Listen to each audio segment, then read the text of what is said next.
ನಮಸ್ಕಾರ. ನಮ್ಮ ಲೈಫಲ್ಲಿ ಯಾರೋ ಒಂದು ವ್ಯಕ್ತಿ ಇರ್ತಾರೆ.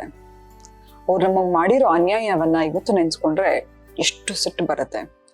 ಆ ಮೋಸನ ನೆನ್ಸ್ಕೊಂಡ್ರೆ ಮನ್ಸೆಲ್ಲ ಕುದೀತಾ ಇರುತ್ತೆ. ಆದ್ರೆ ಹೇಗೆ ಅವ್ರ ಮೇಲೆ ದ್ವೇಷ ತೋರಿಸೋದು, ಹೇಗೆ ಅವ್ರಿಗೆ ದ್ವೇಷವನ್ನ ಕಾಡೋದು ಅಂತಂದ್ರೆ ಇವತ್ತಿನ ಟಾಪಿಕ್ ಅಲ್ಲಿ ಅದ್ರ ಬಗ್ಗೆ ಮಾತಾಡ್ತಾ ಹೋಗ್ತೀನಿ. ನೋಡಿ, ಮನುಷ್ಯ ಪ್ರತಿ ಸತಿ ಕೋಪ ಮಾಡ್ಕೊಂಡಾಗ, ಅಸೂಯೆ ಪಟ್ಕೊಂಡಾಗ ಆತನ ದೇಹದಲ್ಲಿ ರಕ್ತದಲ್ಲಿ ವಿಷ ಉತ್ಪನ್ನ ಮಾಡ್ತಕ್ಕಂಥ ಕಣಗಳು ಹುಟ್ಕೋತಾ ಹೋಗುತ್ತೆ.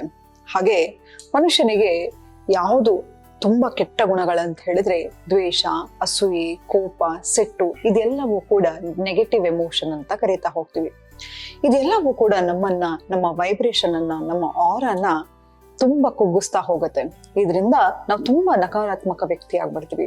ಯಾರು ನಮ್ಮ ಹತ್ರ ಬಂದ್ರು ಕೂಡ ಎಲ್ರಿಗೂ ಗೊತ್ತಾಗ್ತಾ ಹೋಗುತ್ತೆ, ಇವ್ರು ಏನೋ ಒಂಥರ ಮನ್ಸಲ್ಲಿ ಏನೋ ಕೊರಗ್ತಾ ಇದಾರೆ, ಇವ್ರ ದೃಷ್ಟಿ ಸರಿಗಿಲ್ಲಪ್ಪ, ಏನೋ ಯಾವಾಗ್ಲೂ ನೆಗೆಟಿವ್ ಮಾತಾಡ್ತಾನೆ ಇರ್ತಾರೆ, ಇವ್ರ ಹತ್ರ ಮಾತಾಡೋದಕ್ಕೆ ಒಂಥರ ಹಿಂಸೆ ಆಗತ್ತೆ ಅಂತೆಲ್ಲ ನಮ್ಮನ್ನ ನೋಡಿದಾಗ ಮಾತಾಡ್ಕೋತಾ ಇರ್ತಾರೆ. ಆದ್ರೆ ಖಂಡಿತ ಹೌದು ರೀ, ಯಾವಾಗ ನಾವು ಒಬ್ಬರ ಮೇಲೆ ದ್ವೇಷವನ್ನ ಹಿಡ್ಕೋತಾ ಹೋಗ್ತೀವಿ, ನಮ್ಮ ಮನಸ್ಸು ಹಾಳಾಗ್ತಾ ಹೋಗತ್ತೆ.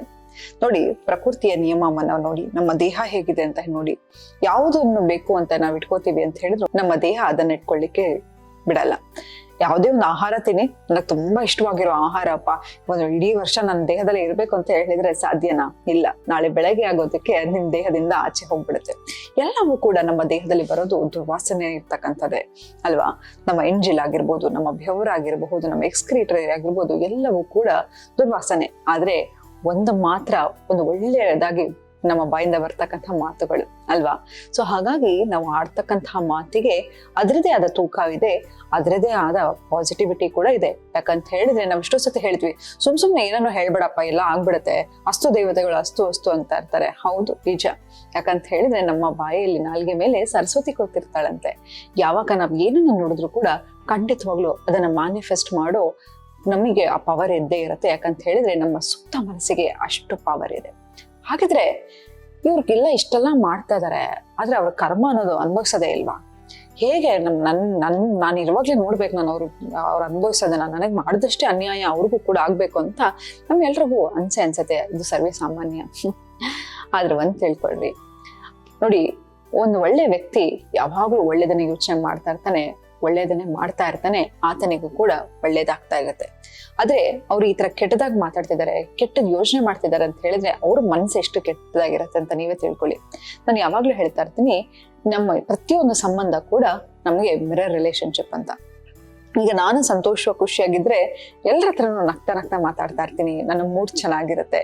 ಅದೇ ನನಗೆ ಇರಿಟೇಷನ್ ಇದ್ರೆ, ನನಗೆ ಮನಸ್ಸಲ್ಲಿ ಏನೋ ಒಂಥರ ತಳಮಳ ಇದ್ರೆ ಎಲ್ಲರ ಹತ್ರ ಕೂಡ ನಾನು ಹಾಗೆ ಬಿಹೇವ್ ಮಾಡ್ತಾ ಇರ್ತೀನಿ. ಇದು ಪ್ರಕೃತಿಯ ನಿಯಮ. ಹಾಗಾಗಿ ನೀವು ಅಷ್ಟೇ ಒಂದ್ ತಿಳ್ಕೊಳ್ಳಿ, ಯಾತಕ್ಕೆ ಇಂಥವ್ರಿಗೆಲ್ಲ ಎನರ್ಜಿಯನ್ನ ಕೊಡ್ತಾ ಹೋಗ್ತೀರಿ?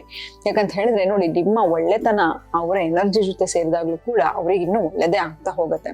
ಬಿಟ್ಬಿಡಿ. ಯಾವಾಗ ನೋಡಿ, ಸರೆಂಡರ್ ಆಗೋದು ಸುಪ್ರೀಂ ಪವರ್ ಅಂತ. ಎಷ್ಟೋ ಸತಿ ನನಗೆ ಬಿಡಪ್ಪ, ನಾನು ನಿನ್ನ ಪ್ರಯತ್ನ ಪಡಕ್ ಹೋಗಲ್ಲ, ಬಿಟ್ಬಿಡೋಣ, ದೇವ್ರು ಬಿಡ್ತೀನಿ, ಅದೇನಾಗತ್ತೋ ಆಗ್ಲಿ ಅಂತ ಸುಮ್ನೆ ಆಗ್ಬಿಡ್ತಿರ್ತೀವಿ. ಎಷ್ಟೋ ಸತಿ ನೀವ್ ಅನ್ಕೊಂಡೇ ಇರಲ್ಲ, ಆಗತ್ತೆ ಅಂತ ಎಲ್ಲ ಹೋಗ್ಸ್ಬಿಟ್ಟಾಗ ಅವಾಗ ಆ ಕೆಲ್ಸ ಆಗ್ತಾ ಹೋಗುತ್ತೆ. ಹಂಗಿದ್ಮೇಲೆ ನಾವ್ ಅವ್ರು ಯಾರ್ಯಾರು ಏನೇನ್ ಮಾಡಿರ್ತಾರೆ, ಆ ಕರ್ಮ ಅನ್ನೋದು ಖಂಡಿತವಾಗ್ಲೂ ಅವರಿಗೆ ಕೊಟ್ಟೆ ಕೊಡತ್ತೆ. ಆದ್ರೆ ರಿಸಲ್ಟ್ ಲೇಟ್ ಆಗ್ಬೋದು, ಆದ್ರೆ ಅದನ್ನ ನೀವು ನೋಡ್ತೀರಾ. ನಿಮ್ಮಂತ ಒಳ್ಳೆ ವ್ಯಕ್ತಿಯನ್ನ ಕಳ್ಕೊಂಡಿರೋದೇ ಅಷ್ಟು ದೊಡ್ಡ ಮಿಸ್ಫಾರ್ಚೂನ್ ಅಲ್ವಾ ಅವರಿಗೆ.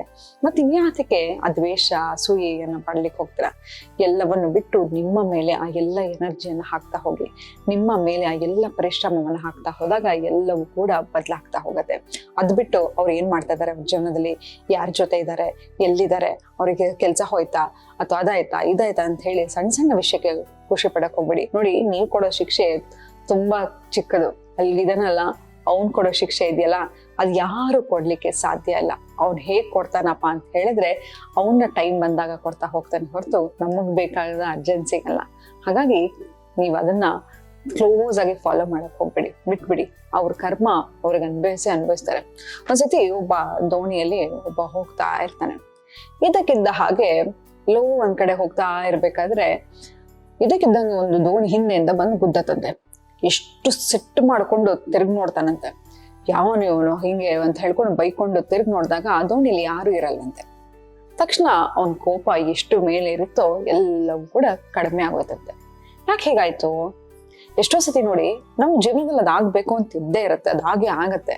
ನಾವೇನ್ ಮಾಡ್ತೀವಿ, ಅವ್ನ್ ಹಿಂಗ್ ಮಾಡ್ದ, ಇವ್ನ್ ಹಿಂಗ್ ಮಾಡ್ದ, ಯಾರೋ ಒಬ್ರು ಸಿಕ್ಕಿದ್ರೆ ಯಾರು ಸಿಗ್ಲಿಲ್ಲ ಅಂತ ಹೇಳಿದ್ರೆ ಗ್ರಹಗಳ ಮೇಲೆ ಹಾಕ್ಬಿಡ್ತೀವಿ ಅಲ್ವಾ.